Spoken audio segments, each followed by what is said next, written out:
عمران خان کے پیچھے جو لوگ کھڑے ہیں مجھے بعض اوقات ان پہ حیرت ہوتی ہے کہ کوئی یا تو جا کے اس کو سمجھائے، ٹھیک ہے آپ اس کے ساتھ ہیں کھڑے ہیں، اس کو سمجھائیں تو صحیح کہ بھئی یہ جو چیزیں تم کر رہے ہو یہ سیاست نہیں ہے، یہ ملک دشمنی ہے۔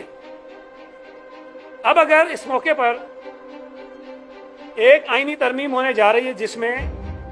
آئینی عدالت کی بات ہو رہی ہے، آئینی عدالت پر چارٹر آف ڈیموکریسی میں مسلم لیگ نون نے اور پیپلز پارٹی نے اتفاق کیا 2006 میں، ہم نے 2024 کے انتخابی منشور میں اس کو شامل کیا ہے۔ ہم 2006 سے لے کے 2024 تک مستقل جہاں جہاں بات ہوئی ہے جوڈیشل ریفارمز کی، ہم نے یہ بات کہی ہے کہ جی ایک کانسٹیٹیوشنل کورٹ ہونی چاہیے جس کے اندر تمام صوبوں کی ایک مساوی نمائندگی ہو ججز کی،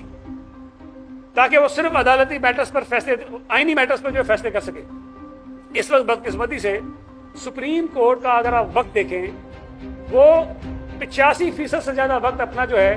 وہ صرف کرتے ہیں پولیٹیکل کانسٹیٹیوشنل میٹرز کے اوپر۔ عام لوگوں کے جو کیسز ہیں، جو اپیلیں ہیں، ان کے نمبرز نہیں آتے ہیں، کئی سال تک ان کی سنوائی نہیں ہوتی ہے، لوگ ذلیل و رسوا ہو رہے ہیں، خوار ہو رہے ہیں، ان کو انصاف نہیں مل رہا۔